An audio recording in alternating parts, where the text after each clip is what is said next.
Fine student, तो आज class में हम लोग एज यूजुअल 3 एडिटोरियल्स पे डिस्कस करने जा रहे हैं। देख सकते हो कि वन नेशन वन इलेक्शन, इससे संबंधित कमेटी बनाया गया था। जो हमारे पूर्व प्रेसिडेंट रहे हैं रामनाथ कोविंद जी, उनके लीडरशिप के अंदर ये कमेटी बनाया गया था और फाइनली ये जो रिपोर्ट है इस कमेटी का वो प्रेसिडेंट को सौंपा गया।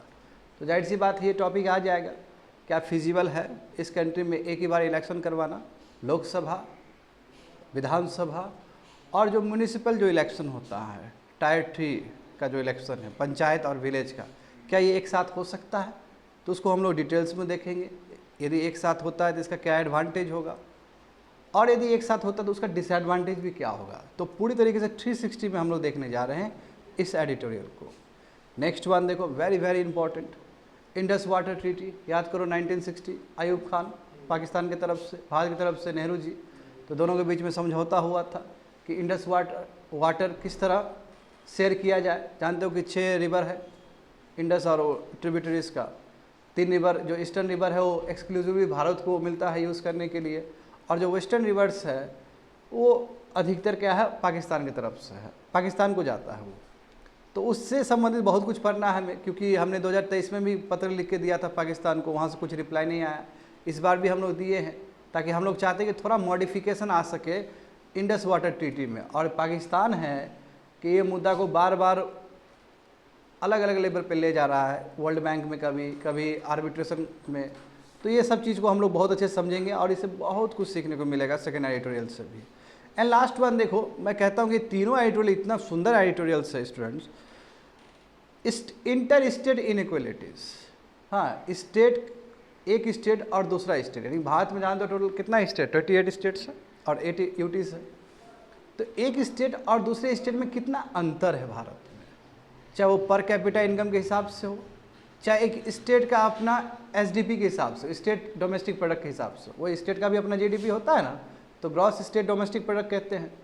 और जबकि हम लोग यदि हम जाएंगे 60s में, 70s में, उस समय से अभी कंपेयर करेंगे तो पता चलेगा कि बहुत सारा राज्य बहुत पीछे चला गया और बहुत सारा राज्य बहुत आगे भी निकल गया। स्पेशली साउदर्न स्टेट बहुत आगे निकल गया है स्टेट डोमेस्टिक प्रोडक्ट में, पर कैपिटा इनकम में भी।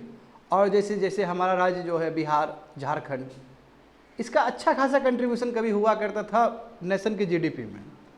जान के हैरान हो जाओगे स्टूडेंट्स, अच्छा खासा हुआ करता था, बट ऐसा क्या परिस्थिति हुआ कि इतना कम हो गया अभी। तो पूरी तरीके से डेटा बेस्ड ये एडिटोरियल है, बहुत ही सुंदर डेटा दिया गया है, इसमें बहुत कुछ सीखने को मिलेगा थर्ड एडिटोरियल में। समझ गया ना? तो चलो शुरू करते हैं हम लोग।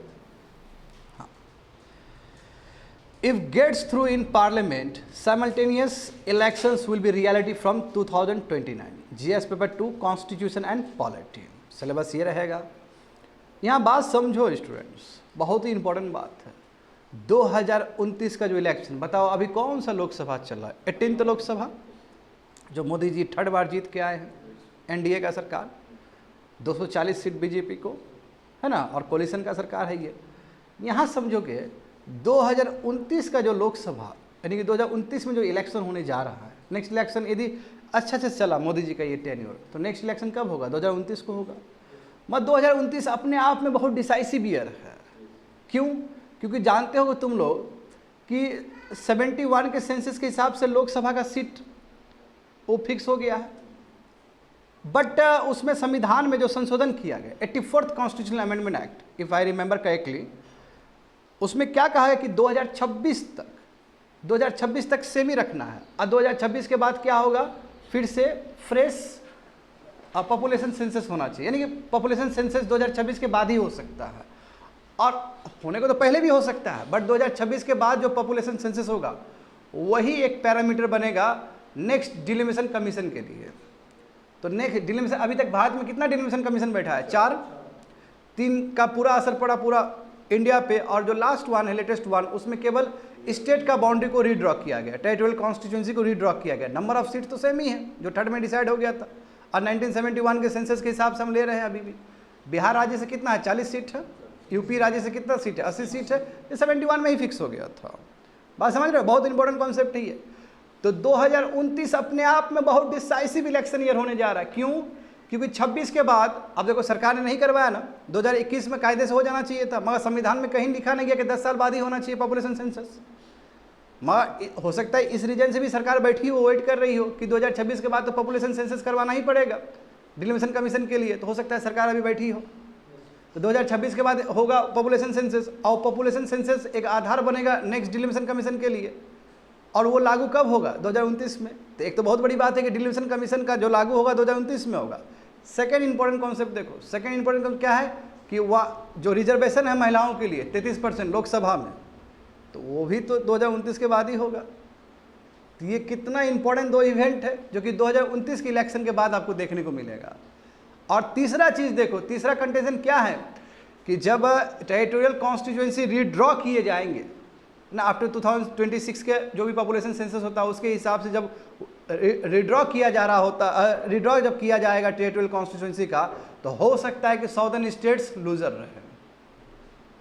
एक तो फाइनेंस कमीशन को लेकर पहले से ही प्रॉब्लम कि भाई हम इतना कुछ किए, पॉपुलेशन इतना कंट्रोल किए, उसके बावजूद कम पैसा दे रहे हैं हमको आप। जीडीपी का भी अधिकतर पैसा हम ही देते, 30% स्टूडेंट, जान के हैरानी होगा कि साउदर्न स्टेट 30% जीडीपी का देता है देश को, मिलता बहुत कम है। पहले जितना मिलता था फाइनेंस कमीशन से उससे भी कम मिलना शुरू हो गया, रिसेंट टाइम में 10 ईयर्स में घटा है। तो आने वाले समय में तुमको दिखेगा साउथ और नॉर्थ में एक तरह से कन्फ्लिक्ट भी नज़र आने वाला है, सीट्स को लेके भी, फाइनेंस कमीशन का पैसा को लेके भी, तो बहुत कुछ है। यानी कि 2029 का इलेक्शन बहुत ही डिसाइसिव ईयर होने वाला है। अब एक नया चीज़ एलिमेंट जोड़ दो, तो अब जो कमेटी जो रिपोर्ट सौंपी है अपना, रामनाथ कोविंद जी का जो कमेटी है उसने जो रिपोर्ट सौंपा है, वो रिपोर्ट क्या चीज़ के लिए रिलेटेड है कि 2029 के बाद, आई रिपीट, 2029 इलेक्शन में लोकसभा, विधानसभा, म्यूनिसिपैलिटी, पंचायत का इलेक्शन एक साथ हो। तो ये तीसरा एलिमेंट जुड़ रहा है। तो समझ रहे हो ना, 2029 इलेक्शन इसलिए बहुत ही डिसाइसिव इलेक्शन है क्योंकि बहुत सारे बदलाव भारत में होंगे यदि ये रिपोर्ट को एक्सेप्ट कर ले पार्लियामेंट। मगर पार्लियामेंट इतना आसान नहीं है इस रिपोर्ट को एक्सेप्ट करना। वाका बोर्ड का केस देखे ही हम लोग, कैसे विड्रॉ हो गया, क्योंकि सरकार बहुमत में है ही नहीं, ना लोकसभा में बहुमत में है ना राज्यसभा में है, तो प्रॉब्लम आएगा। देखो यहाँ पे समझो, क्या समझते हो recent decisions, one nation one elections.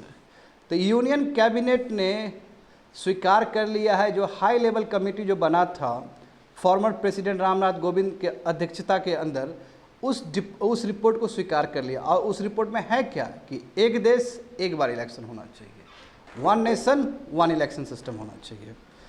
तो high level committee under the leadership of Ramnath Kovind, इन्होंने क्या रिकमेंडेशन दिया कि स्टेट का वही लोकसभा का इलेक्शन और स्टेट असेंबली का इलेक्शन और प्लस जो म्यूनिसिपैलिटी का जो इलेक्शन है, पंचायत का जो इलेक्शन है, वो 100 दिन के अंदर हो जाए तो बेटर है, 100 डेज, क्योंकि लगेगा, जानते हो फेज वाइज होता है इलेक्शन सब, समझ गए ना। हाँ, तो इससे क्या होगा कि एक भारत, ये रियलाइज होगा भारत एक है, और इससे अच्छा होगा, संसाधन भी बचेगा, रिसोर्सेज बचेगा। क्योंकि देखो ना अभी क्या होता है, पता चला कि विधानसभा का इलेक्शन एक राज्य में हुआ, देखो इस राज्य अभी हरियाणा का इलेक्शन होने जा रहा है ना, कश्मीर का इलेक्शन होने जा रहा है ना, कुछ दिन के बाद फिर महाराष्ट्र का इलेक्शन होगा। तो बताओ, हर समय ही देश यदि इलेक्शन के मोड में रहेगा तो पॉलिसी पैरालिसिस हो जाएगा जी। मॉडल कोड ऑफ कंडक्ट लगता है, जानते हो ना, मॉडल कोड ऑफ कंडक्ट लग जाता है, आचार संहिता जब लग जाता है तो आप कुछ नया प्रोग्राम और पॉलिसी को आप वो नहीं कर सकते हो, अनाउंस नहीं कर सकते हो। तो कहीं ना कहीं हो क्या रहा है कि गवर्नेंस पैटर्न पे फर्क पड़ रहा है। अलग अलग इलेक्शन, यानी कि देश 5 साल क्या है इलेक्शन मोड में रह रहा है। यदि एक ही बार इलेक्शन हो जाएगा तो सरकार पूरी तरीके से, चाहे केंद्र सरकार हो, राज्य सरकार हो, चाहे तुम्हारा म्यूनिसिपैलिटी का सरकार हो, चाहे विलेज पंचायत का सरकार हो, सभी कंसंट्रेट करेगी 5 साल के लिए यदि एक बार इलेक्शन हो जाए तो। ठीक है, ये भी अपना पक्ष सही है, इसमें कोई गलत चीज़ नहीं है। बात समझ में आ रहा है ना। तो रिसोर्सेज सेव हो सकता है, डेवलपमेंट बढ़ सकता है, सोशल कोहेजन बन सकता है। अभी देखते हो रीजनल पॉलिटिक्स कितना हावी हो रहा है, कास्टिज्म सब, हाँ, हेट स्पीच सब, ये कम हो जाएगा। तो ये एक थॉट प्रोसेस है, ये एक सुझाव है रामनाथ कोविंद जी का कमेटी में, बताएंगे इसका भी प्रॉब्लम। हाँ, तो एक ही वोटर आईडी होना चाहिए और वो वोटर आईडी तुम्हारा विलेज पंचायत तक लागू होना चाहिए। तो इसमें सबसे बड़ा जो किया जाएगा, परिवर्तन किया जाएगा, जो नया चीज़ लाया जाएगा वो क्या है, तुम्हारा कॉमन इलेक्टोरल रोल तैयार किया जाएगा, वोटर आईडी कॉमन होगा। अभी क्या होता है, जाने उन्हें प्रॉब्लम होता है ना कि विधानसभा का इलेक्शन अलग टाइम में है, लोकसभा का इलेक्शन अलग टाइम में है, तो एक ही आदमी अलग अलग टाइम में जाके इलेक्शन में पार्टिसिपेट करता है, अपना वोट देता है। तो कई बार होता है ना कि कितना बार वोट देंगे यार, नहीं जाते हैं आज। तो इसे जानते हो टर्न अराउंड टाइम भी, टर्न अराउंड जो वोटिंग जो होता है काउंटिंग वो भी कम हो जाता है कई बार, क्योंकि लोग थक जाते हैं ना कि आज गए तो फिर जाना है हमको। एक बार होगा तो लोग भी जाएंगे, उत्साहपूर्वक जाएंगे। तो कॉमन इलेक्टोरल रोल तैयार होगा, कॉमन वोटर आईडी तैयार होगा, और इसके लिए इलेक्शन कमीशन ऑफ इंडिया को स्टेट इलेक्शन कमीशन से भी बात करना पड़ेगा। तो बोलो सर स्टेट इलेक्शन कमीशन से क्यों बात करना पड़ेगा? ताकि स्टेट इलेक्शन कमीशन इसलिए बना है ताकि विलेज का वो हो सके, पंचायत का इलेक्शन हो सके। ए बच्चे लोग इधर ध्यान दो अच्छे से, क्या बोल रहे हैं हम? विधानसभा का इलेक्शन और लोकसभा का इलेक्शन कौन करता है? इलेक्शन कमीशन ऑफ इंडिया करता है। मैं एक राज्य का जो विलेज का जो इलेक्शन होता है, म्यूनिसिपैलिटी का जो इलेक्शन होता है, और तुम्हारा जो विलेज लेवल का इलेक्शन होता है वो कौन करता है? State election Commission of India. यदि एक साथ हो रहा है, 100 दिन के अंदर होगा, तो पक्का तुम्हारा इलेक्शन कमीशन ऑफ इंडिया का सिंक्रोनाइजेशन होना चाहिए इलेक्शन कमीशन ऑफ इंडिया के साथ, तभी हो सकता है, पॉसिबल है। वही चीज़ वहाँ पे लिखा गया। इसके लिए क्या करना होगा? कॉन्स्टिट्यूशनल अमेंडमेंट करना होगा, संविधान में संशोधन करना होगा इसके लिए। समझ गए ना? तो एट प्रेजेंट क्या है कि Election Commission of India is responsible for Lok Sabha and assembly polls के लिए रिस्पॉन्सिबल है। मान लोकल बॉडी का जो इलेक्शंस है उसके लिए तो कौन है? स्टेट इलेक्शन कमीशन करवाती है। समझ गए ना? आगे देखो बच्चे लोग, यहाँ पे बहुत कुछ समझ में आ जाएगा। देखो ये अपने आप में एक संयोग है, कह सकते हो, क्योंकि संविधान में कहीं साइमल्टेनियस इलेक्शन का कहीं चर्चा नहीं है। हमारे संविधान में कहीं नहीं लिखा गया है कि स्टेट और सेंटर का इलेक्शन एक साथ होना चाहिए, कहीं पे भी जिक्र नहीं है। मैं शुरुआत में चूंकि भारत बना था, तो जब भारत बना एक साथ बना, भारत राज्य भी बना, केंद्र भी बना। समझ गए ना? तो तुमको शुरुआत तक याद करो, लोकसभा का टेन्योर भी पढ़ चुके हो। हाँ, first Lok Sabha, second Lok Sabha, third Lok Sabha. यहाँ पे देखोगे विद्यार्थी लोग 1951 में लोकसभा का इलेक्शन हुआ, और उस समय 15 राज्य का इलेक्शन एक साथ हुआ है, 15 राज्य का। दिख रहा है ना तुम लोग को?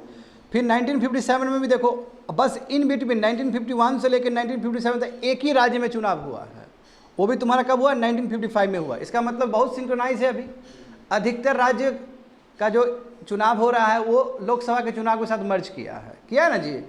बस एक ही स्टेट का चुनाव हुआ था, कब हुआ था? 1955 को हुआ था। अन्यथा अधिकतर स्टेट का चुनाव किसके साथ हुआ? लोकसभा के साथ ही हुआ, फर्स्ट के साथ। अब देखो 1957 में आओ, 1957 में देखोगे तो क्या हुआ? लगभग अधिकतर स्टेट का उसी समय चुनाव हुआ, 13 स्टेट का चुनाव हुआ। बस तुम्हारा 60 और 61 में एक एक हुआ। तो एक एक होने से कोई बहुत फर्क तो नहीं है, यानी कि शुरू का लोकसभा से मैच किया है पूरा विधानसभा, सेकेंड लोकसभा से ही मैच किया है। थर्ड लोकसभा का देखो चुनाव 62 में हुआ था, वहाँ पे भी देखो 13 है, समझा? और 67 देखो बच्चे लोग, यहाँ पे गड़बड़ हो जाएगा। सेकेंड जो चुनाव हुआ, अच्छा 67 में जो चुनाव हुआ एक साथ होगा, क्योंकि इनका खत्म हो जाए, इंदिरा गांधी आएगी ना, इंदिरा गांधी को कितना सीट मिलेगा? इसमें 283 सीट्स मिलेगी, जीत जाएगी। मैं इंदिरा गांधी के ऊपर बहुत प्रेशर रहेगा जी। 69 में टूट भी जाएगा एनसी। तो ये देखो, अब इस चुनाव में 19, क्योंकि जानते हो कि 1967 में बहुत सारे स्टेट बन चुके थे, स्टेट रीऑर्गेनाइजेशन एक्ट, उसके वजह से बहुत सारे स्टेट बन चुका है। तो 1967 के लोकसभा इलेक्शन में लगभग 20 स्टेट साथ गए हैं, तो कह सकते कि मैसिव। हाँ, उसके बाद क्या हुआ? उसके बाद चुनाव होना था 72 में, मत चुनाव हो गया 71 में, एक साल प्रीपोन कर दी ना इंदिरा गांधी। हाँ देखो ना, 71 में इलेक्शन हुआ। जब 71 में इलेक्शन करोगे तो उस समय कितने राज्य थे? उसी समय इलेक्शन हुआ था, बस 3 राज्य हैं। पीरियड यहीं से गड़बड़ाया ना, यहीं से। ये ईयर इम्पोर्टेंट है, आया समझ में? जो इंदिरा गांधी एक साल पहले ही इलेक्शन में चली गई थी, क्योंकि उनको लग गया था कि आप नहीं जी पाएंगे, मतलब बहुत प्रेशर है पार्टी के अंदर से ही, INC-O, INC-R। तो एक साल पहले जाने का नतीजा क्या हुआ कि जो साइकिल था, विधानसभा का भी जो इलेक्शन होता था लोकसभा के साथ साथ, वो टूट गया। देख रहे हो ना? क्योंकि अगले साल 1972 को बाकी राज्य में देखो, बाकी विधानसभा का चुनाव होगा, कितना? 19 चुनाव होगा, क्योंकि कायदे से 72 में होना चाहिए था लोकसभा का चुनाव। मैं इंदिरा गांधी एक साल पहले ही चली गई थी। अब देखो फिर बच्चे लोग 1977 में 1977 में क्या हुआ? देखो दूसरा चुनाव होगा ना, उस समय 17 राज्य है, उस समय 17 राज्य है। मगर देखो इन बिटवीन बहुत कुछ हो चुका है ना। 74 में 5 इलेक्शन हुआ, उसके बाद देखो 78 में फिर 7 इलेक्शन होता है विधानसभा का। हाँ, फिर 80 में इलेक्शन हुआ, देख रहे हो ना? जनता पार्टी हार चुकी है, फिर इंदिरा गांधी आएगी। तो यहाँ से तुमको एक फ्रेगमेंटेशन नजर आएगा। तो जो सबसे बड़ा जो विद्यार्थी लोग जो फ्रेगमेंटेशन आया, इंदिरा गांधी एक साल पहले जो इलेक्शन कर दी थी, ये वाला स्पेशली कौन सा ईयर होगा? हाँ, 71 वाला, 1971 वाला, 1967 तक का जो लोकसभा का है वो कंटिन्यूटी है। इसके बाद बहुत बड़ा ब्रेक आ जाएगा, समझे ना। और उसके बाद जानते हो कोलिशन का सरकार, याद करो 90s में भी, हाँ अर्ली 90s में भी राजीव गांधी के देहांत के बाद क्या हुआ, नरसिम्हा राव के जाने के बाद क्या हुआ, तो कई बार इलेक्शन हुआ ना, इसकी वजह से पूरा फ्रेगमेंट हो गया। विधानसभा का चुनाव अलग ही हो रहा है, लोकसभा का चुनाव अलग ही है, वही लिखा गया देखो। तो साइमल्टेनियसली इलेक्शन का बाद संविधान में कहीं नहीं दिया गया है। हाँ, ये बड़ा ही कोइंसिडेंट है कि 2 डिकेड्स तक लोकसभा और बहुत सारा विधानसभा का मैच कर गया, क्योंकि भारत आज़ाद हुआ था इसलिए भी मैच कर गया। बाद में जैसे ही 71 में इलेक्शन हो जाएगा, कायदे से 72 में इलेक्शन होना था, यानी कि 1967 तक सब साथ ही चला है लगभग। जो साइकिल जो ब्रेक हुआ है वो 71 में ब्रेक हुआ है, कह सकते हो 67 के बाद ब्रेक हुआ है।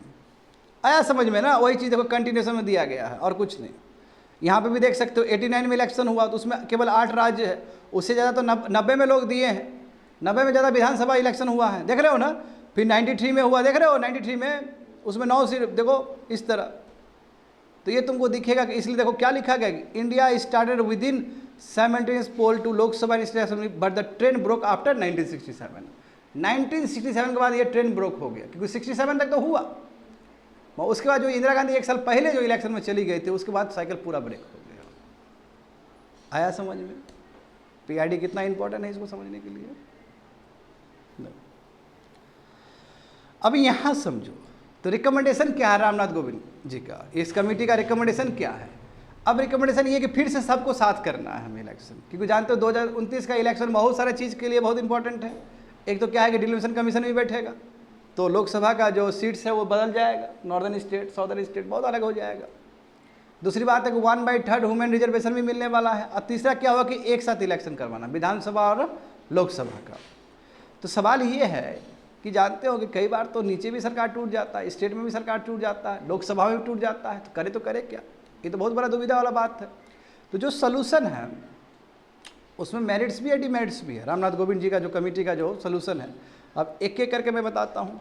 कमेटी ने सजेस्ट किया है प्रेसिडेंट को कि आप एक डेट फिक्स कर दीजिए इलेक्शन के लिए, अपॉइंटेड डेट एक फिक्स कर, एक पर्टिकुलर डेट फिक्स कर दीजिए, और वो डेट कहीं ना कहीं न्यू इलेक्ट्रल साइकिल के लिए एक बिगिनिंग होगा, स्टार्टिंग हुआ। लेट से एक डेट फिक्स कर दिया प्रेसिडेंट ने कि 1 अगस्त, मैं एक ऐसे रैंडम एग्जांपल दे रहा हूँ, 1 अगस्त 2024, तो इसके बाद सबका इलेक्शन यहीं शुरू होगा। तो कहोगे कि सर पहले वाला क्या होगा, क्योंकि हो सकता है कि 2024 का हम जिक्र कर रहे हैं, तो हो सकता है कई इलेक्शन तो 2023 में भी हुआ होगा, कई इलेक्शन तो 2022 में भी हुआ होगा विधानसभा का। उसका क्या होगा, तो उसका ऑटोमेटिकली टर्मिनेट हो जाएगा, यानी कि 1 ही साल के लिए लोकसभा था, 1 ही साल के लिए विधानसभा था वो, 2 ही साल के लिए विधानसभा था वो। कहो सर लोकसभा क्या होगा, लोकसभा जो ही नहीं है कि 5 साल तक चले, तो उसका क्या होगा। तो मान लो कि एक केस लेते हैं, 5 साल के लिए चुनाव होता है, 5 साल के लिए ही होता है चुनाव, बीच में कुछ हो गया, नो कॉन्फिडेंस मोशन लग गया या सरकार गिर गया, बहुमत नहीं हुआ, गिर गया, तो जब गिरा है तो जो रिमाइंडर पीरियड है उतना दिन तक ही नया सरकार रह सकता है, फिर उसके बाद फ्रेश इलेक्शन होगा। तो सवाल ये है कि मान लो कि ऐसा हुआ लोकसभा, चलो ये जो लोकसभा के लिए बोले वो विधानसभा पे भी लागू होगा, इलेक्शन प्रोसेस सेम ही है, 5 साल का टेन्योर सेम ही है। मान लो ऐसा एक सिचुएशन लेते हैं क्रिटिक्स पॉइंट ऑफ व्यू से कि मान लो कि 5 साल रूल करना है केंद्र में, 4 साल तक रूल किया, अब फिर बहुमत खत्म हो रहा है, मतलब कुछ ऐसा हुआ कि बहुमत खत्म हो गया, सब जो पार्टी ने बैकअप दिया था, बाकी दूसरे पार्टी ने बैकअप दिया था, उसने विथड्रॉ कर लिया, तो जानबूझ के भी opposition party no confidence motion नहीं लाएगी, क्योंकि उसको पता चल जाएगा कि भाई लाएंगे भी तो 1 साल के लिए करेंगे, फिर फ्रेश इलेक्शन होगा, फायदा क्या है। तो जो पार्लियामेंट्री डेमोक्रेसी का जो इतना बढ़िया से चेक एंड बैलेंस वाला चीज़ है वो बिगड़ जाएगा as per the critics, and ये वैलिड पॉइंट है। ये सेम चीज़ लागू स्टेट पे भी होगा, हाँ ये सेम चीज़ लागू स्टेट पे भी होगा कि 2 साल कंटिन्यू किया है, अब कोई दूसरा सरकार आता है गिर के टूट के किसी तरह बन के, तो वो 3 साल के लिए ही कंटिन्यू करेगा, फिर उसको फ्रेश इलेक्शन में जाना है। तो सबसे बड़ा प्रॉब्लम यहाँ पे आएगा, प्रॉब्लम और भी जगह आएगा, मगर ये जो टेन्योर को लेकर बहुत बड़ा समस्या हो सकता है। देखो बच्चे लोग यहाँ पे क्या लिखा गया है।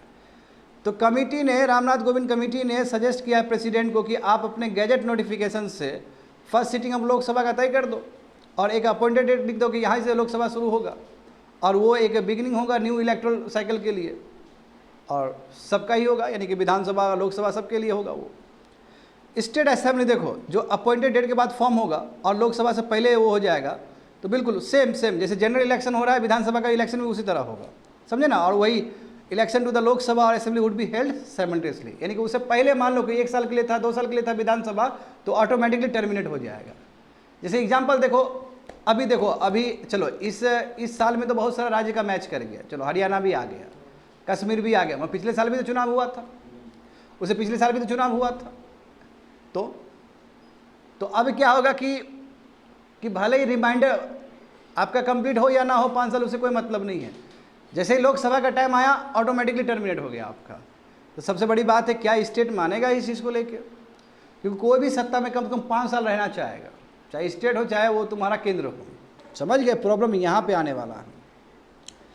Panel recommended that fresh election could be held to constitute new Lok Sabha in the event. वही बोला है कि फ्रेश इलेक्शन हो सकता है, नो कॉन्फिडेंस मोशन हो सकता है, या कोई भी इवेंट हो सकता है, बट रिमाइंडर पीरियड तक के लिए ही हो सकता है।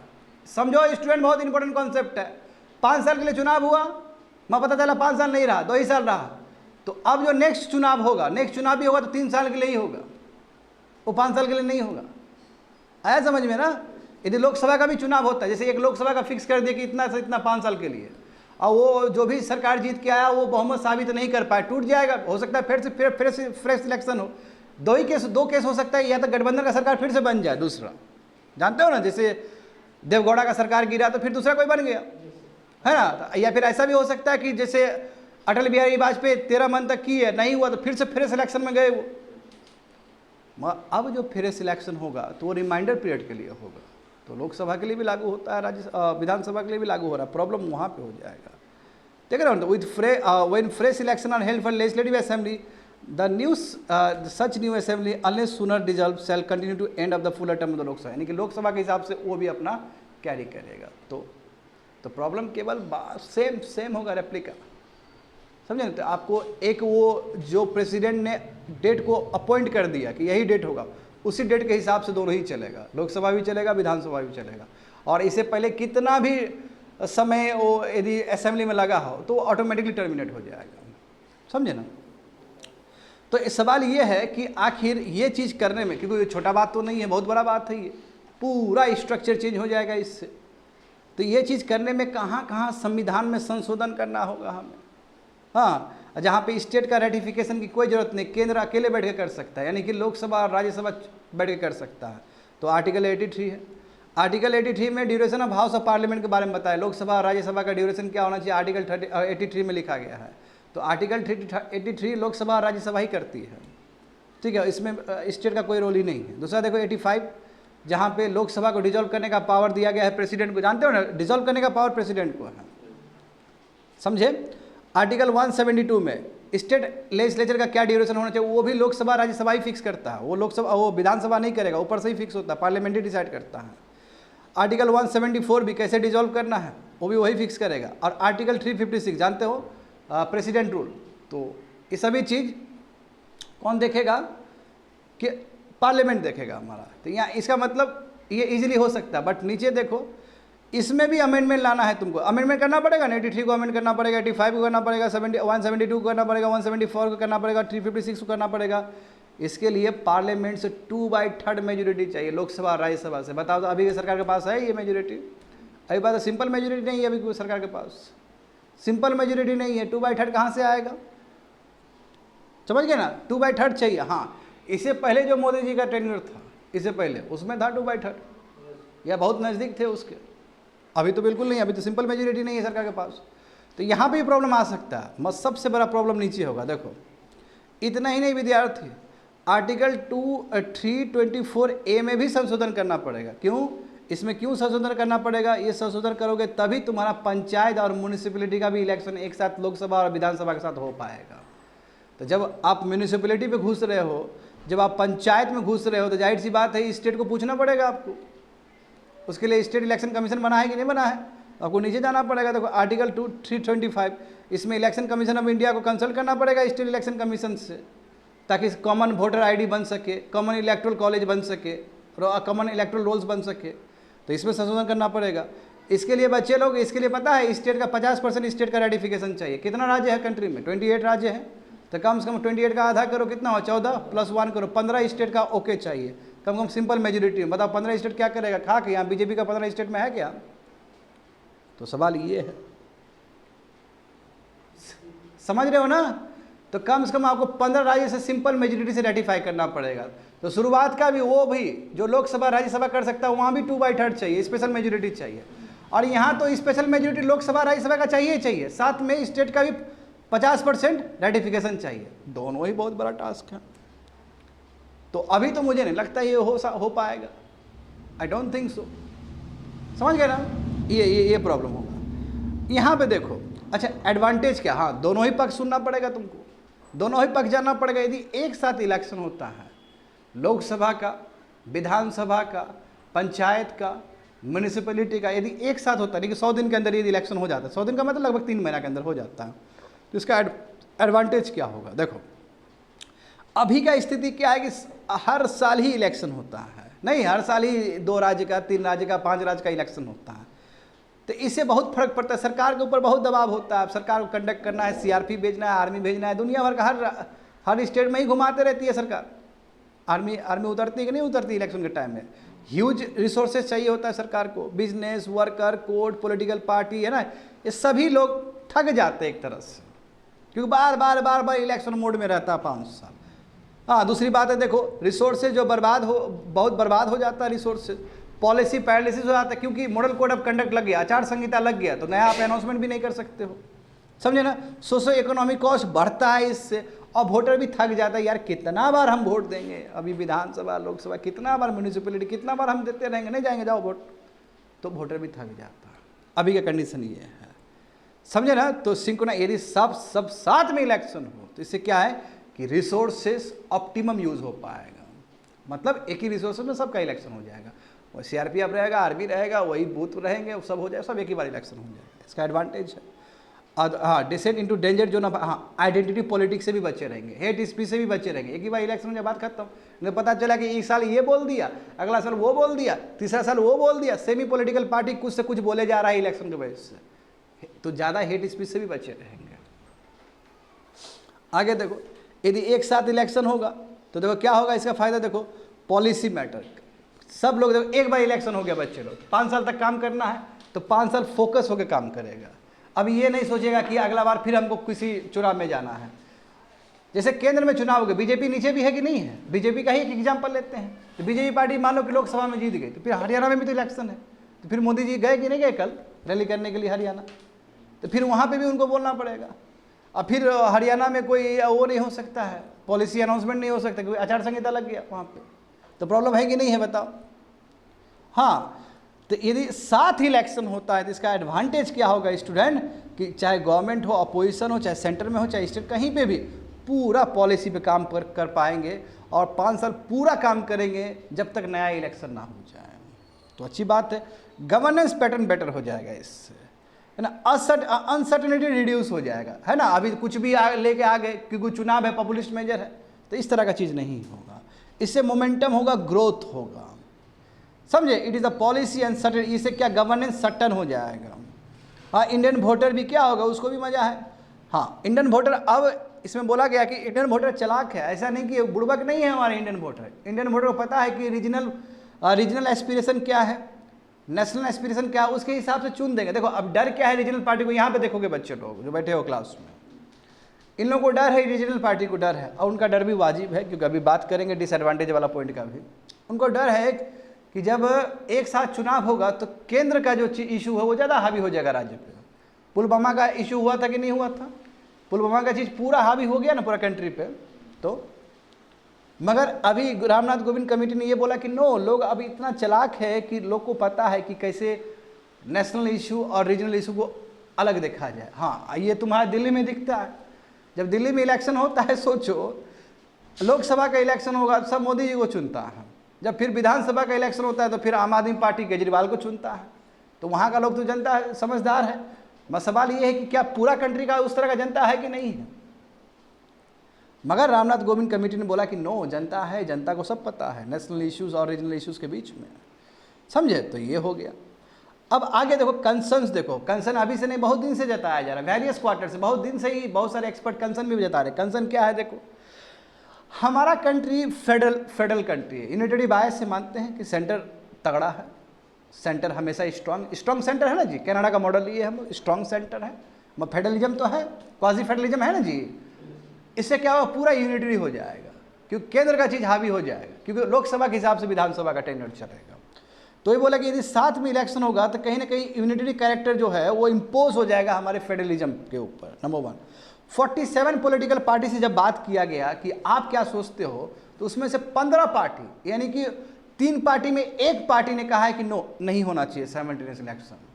यानी कि 47 पॉलिटिकल पार्टीज में लगभग 15 पॉलिटिकल पार्टीज ने, कहने का मतलब क्या, 3 में से एक पॉलिटिकल पार्टी, रीजनल पार्टी ने कहा कि नहीं होना चाहिए, क्योंकि उसको डर है कि सिंक्रोनाइजेशन हो जाएगा तो हमारा जो आइडेंटिटी पॉलिटिक्स है वो खत्म हो जाएगा, रीजनल इश्यूज खत्म हो जाएगा।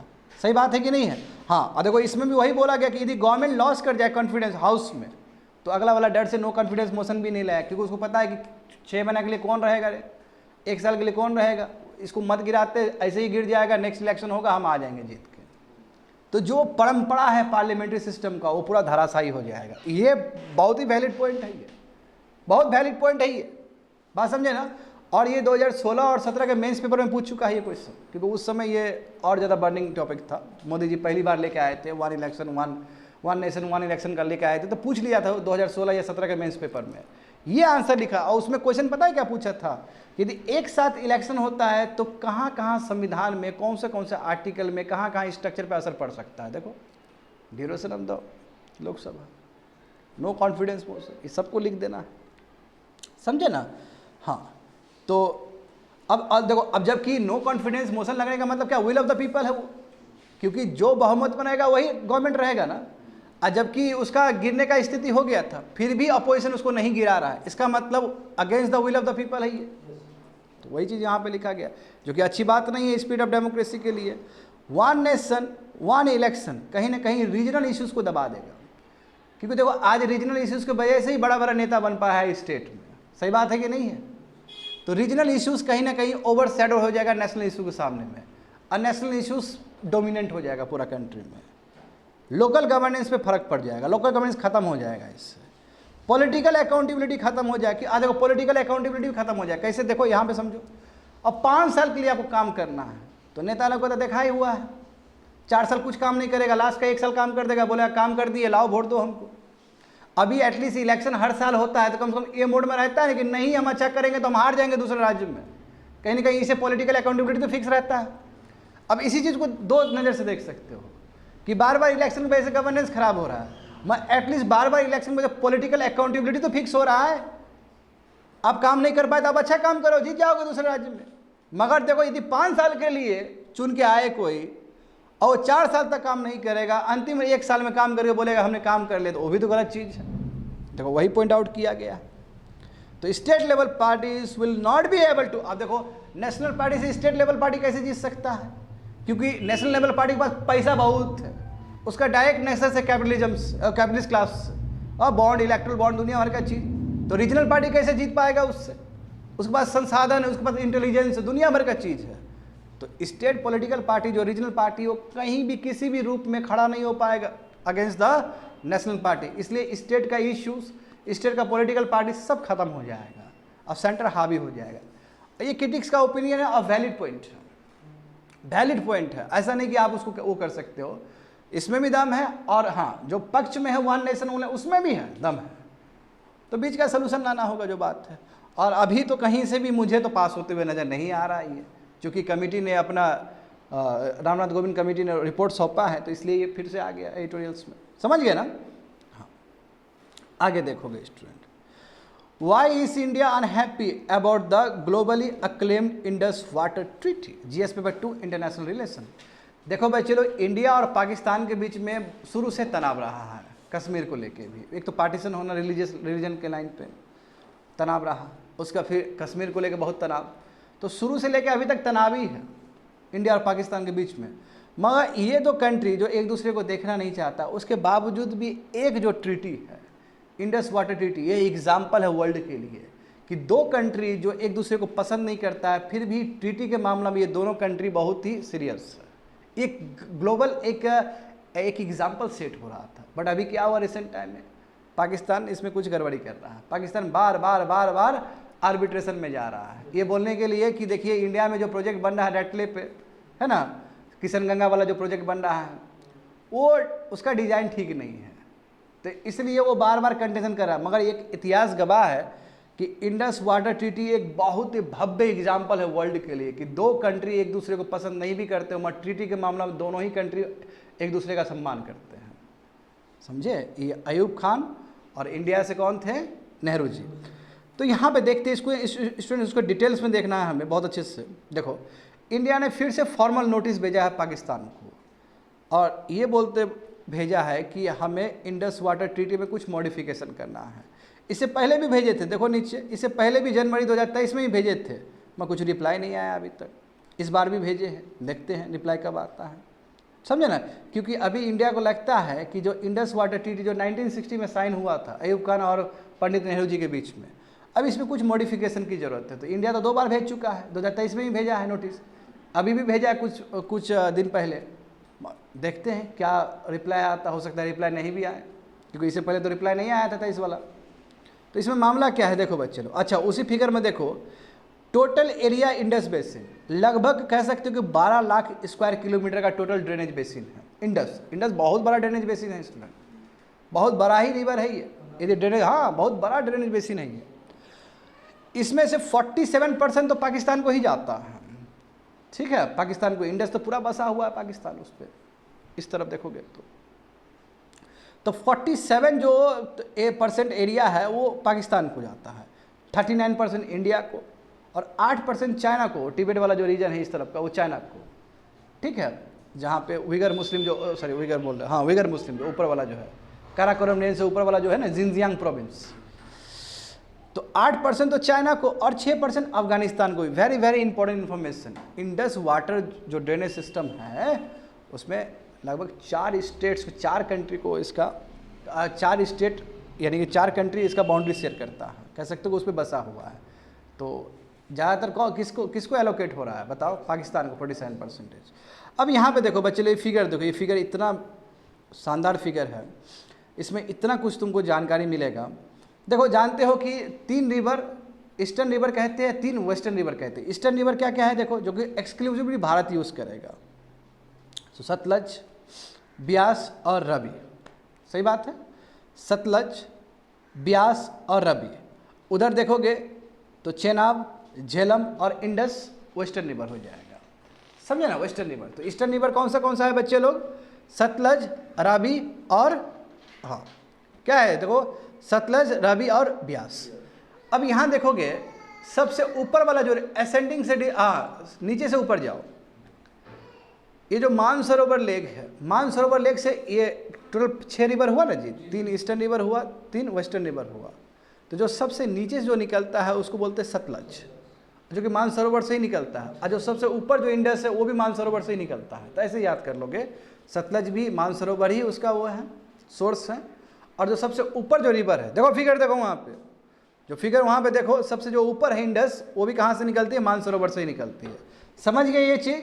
अब यहाँ पे तुमको प्रोजेक्ट देखना है, क्योंकि बहुत सारा प्रोजेक्ट को लेकर कंटेंशन है। इसमें प्रोजेक्ट देखना है कि ब्यास रिवर के ऊपर देखो, प्रोजेक्ट देखो, महाराणा प्रताप सागर रिजर्वर है ना, हाँ पोंग डैम बना हुआ है ना, वहाँ पे डैम बना हुआ है। देखो गोविंद सागर रिजर्वर कहाँ बना हुआ है, सतलज के ऊपर बना हुआ है। बागलीहार डैम देखो, बागलीहार डैम कहाँ पे है तुम्हारा, चेनाब में है, समझे। हाँ, Salal hydro electric power station कहाँ पे है तुम्हारा, वो भी चेनाब में है। अच्छा, इसमें देखो बच्चे लोग, जब एक रिवर दूसरे रिवर से जुड़ता है तो नाम क्या होता है, वेरी वेरी इंपॉर्टेंट। जानते हो ना, प्रीलिम्स में जो क्वेश्चन पूछा था, बहुत सारे विद्यार्थी लोग यहाँ पे कंफ्यूज हो गए थे। अब जाहिर सी बात है, कन्फ्यूजन होने वाला चीज़ ही है। देखो यहाँ पे देखो, यहाँ पे देखने वाली बात है, जब सतलज ब्यास में मिलती है तो सतलज बन जाती है। जब सतलज ब्यास में मिल रही है तो ब्यास नहीं कैरी हो रहा है, सतलज कैरी हो रहा है। देखो वहाँ पे ठीक से, सतलज ब्यास में मिलकर सतलज बनी, ठीक है। अराबी चेनब में, अराबी चेनब में मिलके चेनब बनती है, वेरी वेरी इंपॉर्टेंट। सतलज चेनब में जाके, हाँ समझ गए ना, हाँ सतलज बनती है, एक बार और कंफर्म कर लेना। चेनाब झेलम में जाके चेनाब बनती है इसी पे ना डाउट था जी, है ना, मतलब इसी पे ना, कैसे रिवर जब ज्वाइन करती है तो क्या बनती है, यूपीएससी वहीं पूछ लिया कोई सर, अधिकतर विद्यार्थी गलत कर दिया होगा, टीचर भी गलत हो गए इसमें। समझ, झेलम रिवर को अच्छा देखो, झेलम रिवर जानते हो कितना इंपॉर्टेंट रिवर है। हाँ, झेलम रिवर के ऊपर पूरा तुम्हारा श्रीनगर बसा हुआ है ना, दाल लेक है वहाँ पे, हुरर लेक देखो, वेरी वेरी इंपॉर्टेंट देखो, है ना। देखो ये तरपेला, हाँ तरपेला डैम है देखो पाकिस्तान का, ठीक है, किस पे बसा हुआ है, इंडस पे बसा हुआ है, देखो वहाँ पे अच्छे से। तो यहाँ पे देखो बच्चे लोग, जो भी तुमने देखा अभी तक ना, इस पे और भी चर्चा होगा आगे भी। ना ही भारत ना ही पाकिस्तान इस इंडस वाटर ट्रीटी को एब्रोगेट कर सकता है, ऐसे आप हट नहीं सकते हो। यदि आपको हटना होगा दोनों साथ में आना होगा, क्योंकि थर्ड पार्टी भी यहाँ पे इन्वॉल्व है, वर्ल्ड बैंक। क्योंकि जब वर्ल्ड बैंक के पास गया, क्योंकि भारत आज़ाद हुआ है, 60 का टाइम कितना भी टाइम नहीं हुआ आज़ाद हुआ वो, हमें प्रोजेक्ट बनाना था, तो वर्ल्ड बैंक के पास गए, तो वर्ल्ड बैंक ने हमने असिस्टेंस दिया, और वर्ल्ड बैंक भी इस ट्रीटी में शामिल है थर्ड पार्टी के रूप में। इसलिए कुछ भी डिस्प्यूट होता है तो सबसे पहले वर्ल्ड बैंक के पास ही जाया जाता है। सबसे पहला मैकेनिज्म तो इंडस वाटर कमीशन है। इंडस वाटर कमीशन इंडिया की तरफ से भी होगा, पाकिस्तान की तरफ से भी होगा। इसका 1 साल में 2 बार मीटिंग होता है, 6-6 महीना में 1 बार मीटिंग होता है। यदि यहाँ मामला सुलझ गया तो ठीक है, नहीं तो फिर जाएगा वर्ल्ड बैंक के पास। वर्ल्ड बैंक क्या करेगा, एक अलग से अपॉइंट करेगा, न्यूट्रल एक्सपर्ट अपॉइंट करेगा, वो देखेगा। यदि वहाँ से भी नहीं हुआ तब फिर तुम्हारा थर्ड लेवल पे जाएगा, that is court of arbitration. ये मैकेनिज्म पहले इंडस में ख़त्म करना है, फिर कहाँ पे जाना है, वर्ल्ड बैंक के पास जाना है, और यदि वर्ल्ड बैंक वाला भी ऑप्शन खत्म हो गया तो ऊपर जाना है, कोर्ट ऑफ आर्बिट्रेशन में जाना है। ये मैकेनिज्म है। वहाँ पाकिस्तान बताया क्या है, पाकिस्तान वर्ल्ड बैंक के पास भी पहुँच गया और कोर्ट ऑफ आर्बिट्रेशन भी पहुँच गया। ये गलत है ना। इंडिया बोला कि ऐसा नहीं होता है, पहले आप ऑप्शन 22 चलो। देखो यहाँ पे समझो, as per Indus water treaty, जो कि इंडस वाटर ट्रीटी जो साइन हुआ था इंडिया और पाकिस्तान के बीच में 1960 में, जितने भी ईस्टर्न रिवर्स है, 3 ईस्टर्न रिवर्स है ना स्टूडेंट, सतलज, ब्यास, रावी, लगभग वही 33 मिलियन एकड़ फीट एनुअली वाटर वहाँ से ड्रॉ होता है। तो भारत आराम से इसको यूज़ कर सकता है, जितना यूज़ करना, क्योंकि एक्सक्लूसिवली ये भारत के लिए है, अनरिस्ट्रिक्टेड, यानी भारत को जो करना है इस वाटर के साथ वो कर सकता है, ये पाकिस्तान को नहीं मिलेगा। ठीक है, पूरा ईस्टर्न रिवर्स पूरा इंडिया को मिलता है इसका वाटर। जबकि दूसरे तरफ देखोगे जो 3 वेस्टर्न रिवर्स, कौन कौन, इंडस, झेलम और चेनाब, हाँ, इसमें कितना होगा देखो 135 MFF एनुअली, यानी कि ज़्यादा पानी तो यहीं पे है। इसका मतलब कितना ज़्यादा है, देखो ना 33 MAF और ये 135, कोई कंपैरिजन ही नहीं है। इसमें सबसे अधिक पानी है, ये पाकिस्तान की तरफ जाएगा, बट इंडिया यहाँ पे प्रोजेक्ट बना सकता है, यानी कि 3 जो वेस्टर्न रिवर्स है उसके ऊपर प्रोजेक्ट बना सकता है। अब प्रोजेक्ट जानते हो ये सब पहाड़ी इलाका है, तो प्रोजेक्ट मतलब रिजर्वर टाइप का नहीं बनेगा, जैसे अभी नॉर्मली हम लोग जो बनाते हैं साउथ इंडिया में या फिर सरदार सरोवर डैम सब, तो ये एक रिजर्वर बनाते हैं। यहाँ पे रिजर्वर नहीं बनता, यहाँ पे दूसरे तरीके से डिजाइन किया आता है, क्योंकि जो पहाड़ी इलाका है, पहाड़ी इलाका है तो आराम से पोटेंशियल एनर्जी काइनेटिक एनर्जी में अपने आप ऑटोमेटिकली कन्वर्ट हो जाएगा, क्योंकि वो अल्टीट्यूड के वजह से। तो यहाँ पे केवल डिज़ाइन बनाना होता है, यहाँ पे बहुत बड़ा स्ट्रक्चर नहीं बनता है, समझे। तो अभी और भी समझोगे इससे रिलेटेड। तो इसका मतलब क्या हुआ कि इंडिया को पूरा राइट है कि वो हाइड्रो इलेक्ट्रिसिटी वहाँ पे बना सकता है, रन ऑफ रिवर प्रोजेक्ट बना सकता है, रिजर्वर नहीं बना सकते, दोनों बहुत अंतर है। Run of the river project मतलब जो पानी गिर रहा है वहाँ पे कुछ ऐसा डिजाइन कर सकता है so that India can generate electricity, तो उस तरह का डिजाइन कर सकता है। वहाँ रिजर्वर नहीं बनेगा कि पानी रोक नहीं सकता। जैसे नॉर्मल डैम देखे हो ना, नॉर्मल डैम में क्या होता है कि जैसे दरवाज़ा बंद होता है पानी इम्पाउंड हो जाता है, पीछे भर जाता है, फिर दरवाज़ा ऑन होगा फिर पानी चला जाएगा। तो ये पानी जो बंद हो रहा है या पानी बाहर जा रहा है, इसके वजह से इलेक्ट्रिसिटी क्रिएट होता है, पोटेंशियल एनर्जी काइनेटिक एनर्जी में कन्वर्ट होता है। वहाँ जो इलेक्ट्रिसिटी हम जनरेट करेंगे तो वो इस तरह डैम नहीं बना के, वहाँ डिज़ाइन बना के, ठीक है, उसी को बोलते हैं run of the river projects. Reservoir project नहीं है, run of the river project ही समझो। आया समझ में, क्योंकि ऑलरेडी वहाँ पे अल्टीट्यूड है, फर्स्ट लेवल और सेकंड लेवल में अंतर है, यहाँ पे नहीं हो, प्लेन साइड में नहीं होता है, तभी तो हम वो क्रिएट करने के लिए, डिफरेंस क्रिएट करने के लिए डैम सब बना रहे होते हैं। बात समझे। तो यानी कि इंडिया को क्या है, इंडिया क्या कर सकता है, रन ऑफ रिवर प्रोजेक्ट बना सकता है वहाँ पे, हाँ, but subject to specific design and operation criteria. Design जो बनाओगे तो उसको पाकिस्तान इस चीज़ के लिए ऑब्जेक्ट भी कर सकता है, यदि हो सकता है ऐसा डिजाइन बन जाए जो कि उचित ना हो पाकिस्तान के लिए, तो पाकिस्तान को पूरा अधिकार है अपना, समझे, नाराज़गी वो करने के लिए, दिखाने के लिए कि ठीक है ये डिज़ाइन पाकिस्तान इंडिया का ठीक नहीं है, वो पाकिस्तान कर सकता है, उसमें कोई प्रॉब्लम नहीं है। इससे क्या है, इंडिया कम से कम मिनिमम 3.75 MFF वाटर स्टोर कर सकता है, कंजर्व कर सकता है और स्टोर कर सकता है, बस इतना ही मिला। 135 MFF में केवल 3.75 MFF कंजर्व कर सकता है, स्टोर कर सकता है, वो फ्लड मैनेजमेंट के लिए। अन्यथा सब पानी क्या करना है, इलेक्ट्रिसिटी क्रिएट करके छोड़ देना है और पाकिस्तान की तरफ चले जाए। तो देखो अब क्या होगा, देखो दोनों कंट्री को क्या करना है, परमानेंट इंडस कमीशन बनाना है, जो कि बनाया है हम लोगों ने, और 1 साल में 2 बार मीटिंग होगा, समझे ना। अब पाकिस्तान वही बोला, देखो पाकिस्तान को पूरा अधिकार है as per Indus treaty, water treaty, कि कोई भी हाइड्रो इलेक्ट्रिक प्रोजेक्ट भारत की तरफ बन रहा है, यही तीन वेस्टर्न रिवर्स पे, तो वो ऑब्जेक्ट कर सकता है। और ईस्टर्न रिवर पे हम कितना ही बनाए वो हमारा है, वो उस पर कोई ऑब्जेक्शन नहीं होना चाहिए वो लोग को, बस वेस्टर्न रिवर्स पे, ठीक है। तो अब देखो तुलबुल नेविगेशन प्रोजेक्ट एक एग्जाम्पल है जहाँ पे पाकिस्तान बार बार ऑब्जेक्शन दिखा रहा है। वही इस प्रोजेक्ट को हम उलर बैरेज प्रोजेक्ट भी कहते हैं, ठीक है। तो ये लॉन्ग स्टैंडिंग प्लान है, कब से, देखो 1987 से ही रुका हुआ है, क्योंकि बार बार पाकिस्तान ऑब्जेक्शन दे रहा है, नंबर 1। दूसरा चीज़ ये है देखो कि इंडिया ने कितना बार बोला है कि भाई दोनों मिल के सुलझा लेते हैं मैटर को, आओ बात करते हैं, है ना। 5 मीटिंग हुआ देखो परमानेंट कमीशन का 2017 से लेकर 2022 तक। रिसेंटली हम भेजे ना 2023 में नोटिस भेजे ना, फिर भी कुछ रिप्लाई नहीं आया। अभी रिसेंटली फिर भेजे कुछ दिन पहले। अब उसके बावजूद देखो पाकिस्तान जाता है बार बार वर्ल्ड बैंक के पास, बोलता है कि हमको न्यूट्रल एक्सपर्ट बना दो। आप बताओ, वर्ल्ड बैंक भी थक के क्या किया कि न्यूट्रल एक्सपर्ट भी दे दिया और साथ में उसने कोर्ट ऑफ आर्बिट्रेशन प्रोसेस का भी दरवाजा खोल दिया, जो कि गलत है, क्योंकि इंडिया बोलेगा यहाँ पे कि वर्ल्ड बैंक ऐसा नहीं कर सकता है, ना ही पाकिस्तान ऐसा कर सकता है।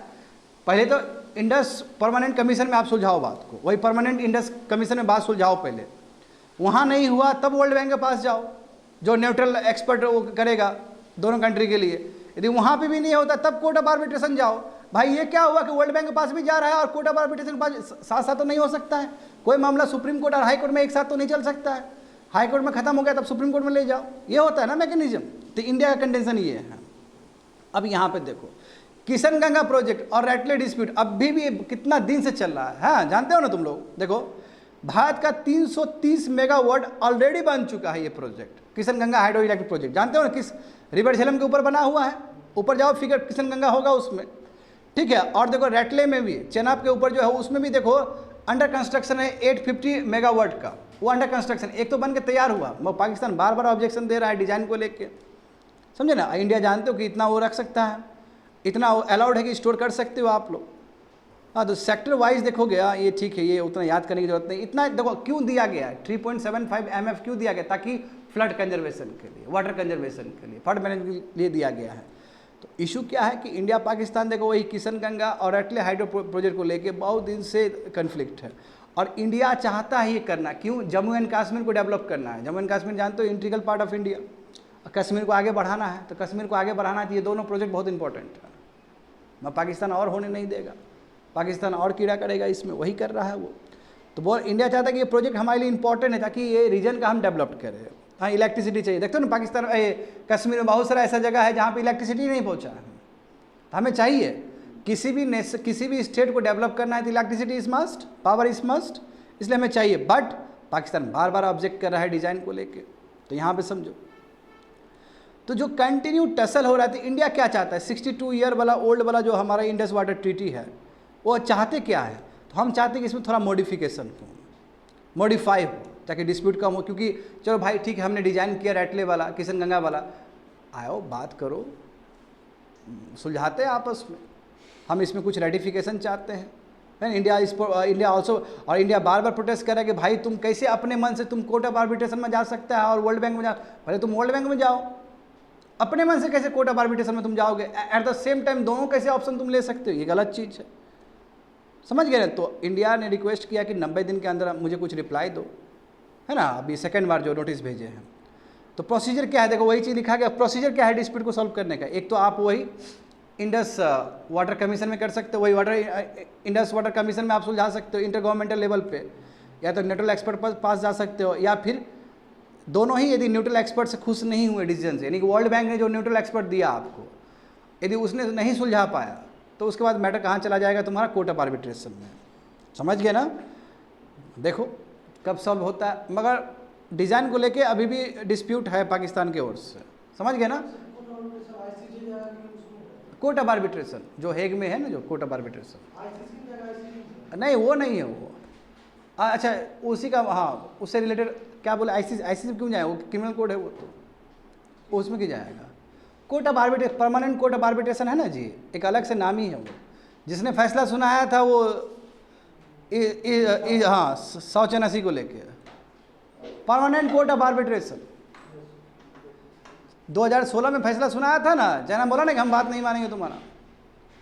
हाँ परमानेंट कोर्ट ऑफ आर्बिट्रेशन, वो भी हेग में ही होगा, नीदरलैंड में ही होगा।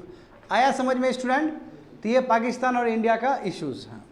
अब देखो आगे देखो, glaring inter state inequalities, wise and far sided politics is the need of the hour. GS paper 3 economic development. तो देखो बच्चे लोग, देखो यहाँ पे नीचे पेज जाओ, नीचे जाओ, नीचे जाओ, है ना।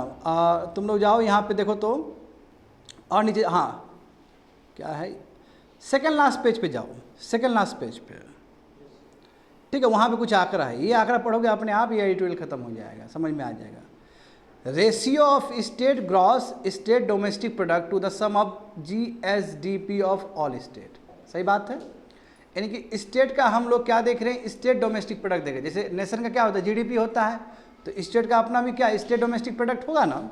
अब यहाँ पे देखो 60 और 61 का आंकड़ा देखो, बच्चे लोग सही खोल के बैठे हो ना, डेटा का बात कर रहा हूँ मैं। यहाँ पे देखो 60 और 61 में पूरा नेशन में दिल्ली कितना कंट्रीब्यूट करता था, 1.4। अभी दिल्ली बढ़ के कितना हो गया, 3.6 हो गया। तो समझ सकते हो कि दिल्ली नॉर्थ इंडिया में सबसे अधिक कोई कंट्रीब्यूट करता है, एक यूटी या स्टेट के हिसाब से देखोगे तो दिल्ली है। और दिल्ली जंप किया है ना अच्छा खासा, सेंटर शेयर में देखो ना दिल्ली का जो जंप हुआ अच्छा खासा जंप हुआ है, समझा। मैं बोल रहा हूँ कि कितना बढ़ोतरी किया है, कितना ट्रांजिशन हुआ है। आप 1.4 से लेकर 3.6 गए हो, पहले कितना कर रहे थे अब कितना कर रहे हो, ये मैं बोल रहा हूँ। यूपी तो पहले भी बहुत करता था, देखो यहाँ पे समझते हुए जाओ आंकड़ा को ठीक से। हरियाणा देखो, पहले हरियाणा कितना कर रहा था, मात्र 1.9% कर रहा था नेशन का, अभी देखो वो बढ़ के 3.6 हो गया है। रीजन क्या है, गुड़गांव जो दिल्ली से सटा हुआ एरिया है, दिल्ली से सटा हुआ एरिया है, तो वो भी तुम्हारा इकोनॉमिकली एक्टिविटी वहाँ पे भी बहुत होगा। यही कारण है कि देखो वो भी बहुत बढ़ गया 3.6। अब आते हैं पंजाब में।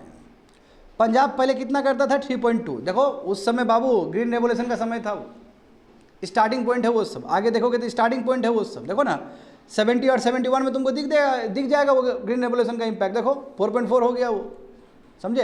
अभी कितना कर रहा है, 2.4। तो अभी कम क्यों हुआ, क्योंकि बाबू वहाँ पे इंडस्ट्री सब नहीं है, खाली एग्रीकल्चर ही है।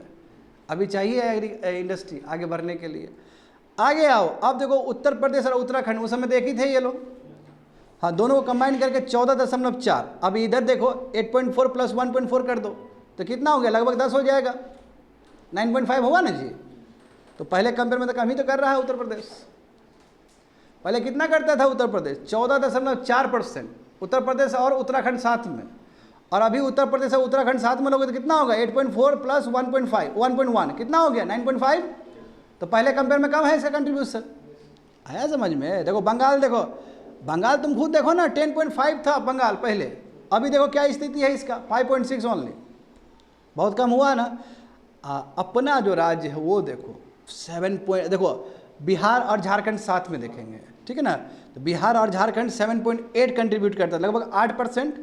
अभी देखोगे तो बिहार झारखंड नीचे है, झारखंड कितना 1.5 है, देखो अभी कितना 2.8 है। तो 1.8 और 2.8 और 1.5 जोड़ो कितना हो जाएगा तुम्हारा, 4.3 लगभग।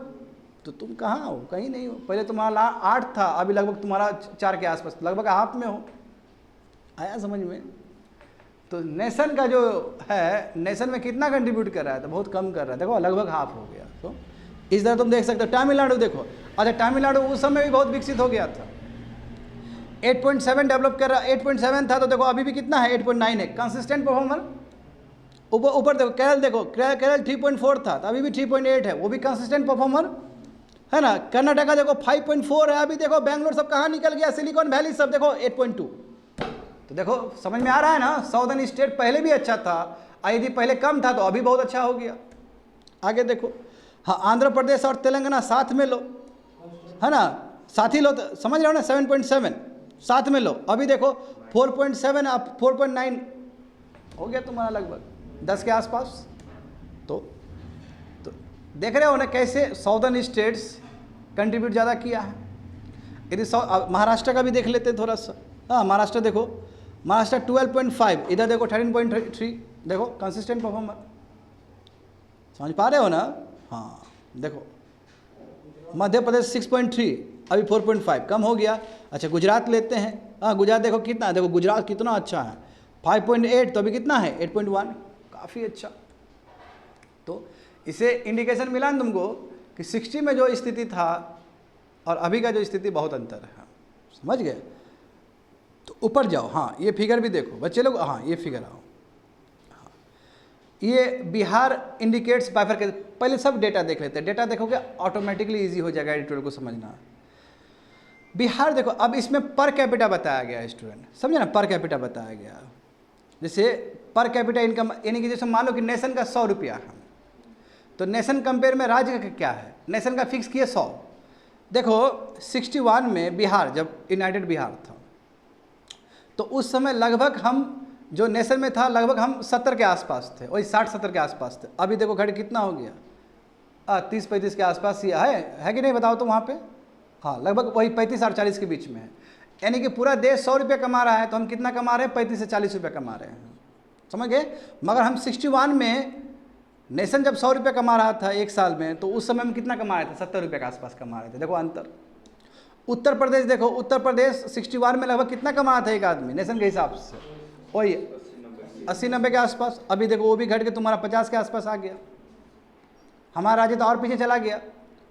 और नीचे देखो, अभी यहाँ तुमको पंजाब समझ में आएगा। देखो एक टाइम था पंजाब नेशन से भी ऊपर था, वो 150 से भी ऊपर था। देखो वही जब ग्रीन रेवोल्यूशन आया था वहाँ पे।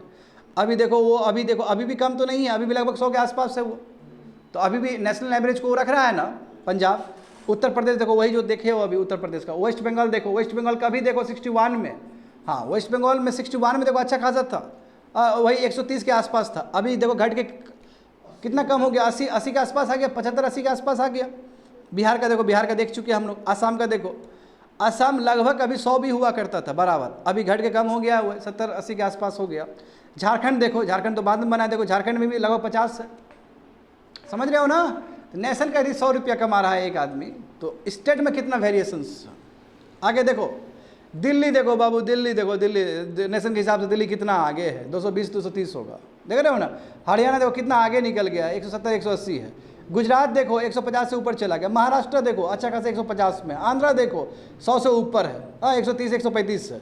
तेलंगाना देखो लगभग 200 के आसपास है, तभी तो इतना अच्छा है वहाँ पे स्टेट का जीडीपी, देख रहे हो ना। कनाडा का देखो बच्चे लोग लगभग 180 है। केरल देखो 150 के आसपास है। तमिलनाडु देखो 160-170 के आसपास है। तो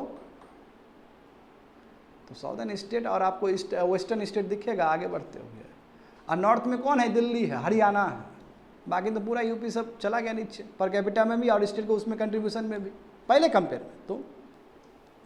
तो अब जाओ आप समझ में, अब इजीली समझोगे इस चीज़ को। ऊपर जाओ देखो, southern state surge significantly post economic liberalisation, यानी कि 91 के बाद जो एलपीजी आया तो सबसे आगे जो निकला है वो साउदर्न स्टेट्स निकला है। अट्रैक्ट किया है एफडीआई को, रोजगार क्रिएट किया। सही बात है। देखो एक तरह से विशियस साइकिल है स्टूडेंट ये, कि जैसा करोगे वैसा रिजल्ट आएगा। देखो उसके बाद पॉपुलेशन कंट्रोल किया ना, देखो ऑटोमेटिक। देखो केरल में बच्चे लोग, देखो केरल में तो कोई बहुत बड़ा इंडस्ट्री तो है नहीं, यहाँ पे ध्यान दो, केरल में कोई बड़ा इंडस्ट्री तो है नहीं, मगर केरल फिर भी कंसिस्टेंट परफॉर्मर है स्टेट के जीडीपी के हिसाब से। ऐसा क्यों हुआ, क्योंकि वहाँ पॉपुलेशन कंट्रोल हुआ। जब पॉपुलेशन कंट्रोल होगा तो पर कैपिटा इनकम जनरली बढ़ेगा, ये है। तो साउदर्न स्टेट जो डेवलप हुआ है, चलो वो तो पर कैपिटा इनकम बढ़ेगा। जो डेवलप नहीं भी हुआ तो पॉपुलेशन कंट्रोल करके पर कैपिटा इनकम बढ़ा लिया, वो सब तो सीखने वाला चीज़ है। तो लिबरलाइजेशन के बाद 1991 के पास देखो per capita income southern state का बहुत आगे गया है और लीडिंग परफॉर्मर है अभी। तो अभी जो पेपर रिलीज हुआ है वही इकोनॉमिक एडवाइजरी काउंसिल, जो हमारे प्रधानमंत्री के जो काउंसिल होते हैं, उन्होंने ये रिपोर्ट सौंपा है और कहा है कि उत्तर प्रदेश बिहार तो बहुत पीछे चला गया इसमें। वेस्टर्न स्टेट में देखो महाराष्ट्र और गुजरात अभी भी कंसिस्टेंट परफॉर्मर है। नॉर्दर्न स्टेट में केवल दिल्ली और हरियाणा आगे निकल पाया। और हरियाणा आगे निकला है तो गुड़गांव के वजह से, और गुड़गांव को सटा हुआ है दिल्ली से। आया समझ में ना? तो हरियाणा का भी तो ग्राफ बढ़ा है ना तेजी से। हाँ, वहाँ पर कैपिटल इनकम भी अच्छा हुआ और स्टेट का जो स्टेट डोमेस्टिक प्रोडक्ट वो भी बढ़िया है। देखो यहाँ पे रिपोर्ट में क्या बोला जा रहा है कि नॉर्दर्न और जो ईस्टर्न स्टेट्स कंटिन्यू अभी भी कंसर्न है उसमें। एग्जाम्पल देखो, वेस्ट बंगाल कभी थर्ड बेस्ट पर कैपिटल इनकम हुआ करता था 60s में, देखो अभी 14th रैंक में आता है इसका। अब पर कैपिटल इनकम में बहुत पीछे चला गया, ये 70-75 के आसपास था ना इसका। तो 60 और 61 में यूपी उत्तर प्रदेश के 14.4% कंट्रीब्यूट करता था इंडिया का जीडीपी में। 90 और 91 आते आते देखो घट गया, और अभी तो और कम हो गया है। कम हो गया ना जी, लगभग 10% के 10-11% के आसपास से। हाँ, उत्तराखंड और उत्तर प्रदेश दोनों को जोड़ के बोल रहे हैं हम। वेस्ट बंगाल देखो, वेस्ट बंगाल का शेयर कितना कम हुआ है 6 डिकेड में। हाँ, 10.5 था, घट के देखो 5.6, आधा हो गया लगभग। पंजाब का शेयर देखो, पंजाब का शेयर देखो कभी 4.4% हुआ करता 70 और 71 जब ग्रीन रेवोल्यूशन चल रहा था, वो भी घट के कम हो गया अभी। तो इन 2023 the 5 southern states accounted for, वही बोले ना कि पूरा इंडिया का जीडीपी में केवल 5 राज्य साउदर्न राज्य जो है, साउदर्न स्टेट का 5 राज्य 30% कंट्रीब्यूट कर रहा है। तो साउदर्न स्टेट बहुत आगे निकल गया है, हर चीज़ में ही आगे निकल गया है। पॉपुलेशन में आगे निकल गया, आगे निकले मतलब पॉपुलेशन कंट्रोल किया है उसने। अब सभी चीज़ में बेटर फैसिलिटी, एजुकेशन, जॉब, हर चीज़ में आगे निकल गया। पर कैपिटल इनकम स्टेट सभी चीज़ में आगे निकल गया है। देखो हाँ, ये फिगर मैं बता चुका हूँ, लास्ट में चले जाओगे तो अब देखो, अब यहाँ पे देखो कंटेंशन, जैसे इसे पहले भी पढ़ाए हैं तुम लोग को। 2029 का इलेक्शन बहुत इंपॉर्टेंट होने जा रहा है, फिर कीड़ा करेगा ना साउदर्न स्टेट सर। यहाँ पे देखो, साउदर्न स्टेट्स का ऑलरेडी डिविजिबल पूल है, ऑलरेडी घट चुका है। फाइनेंस कमीशन देती है ना पैसा।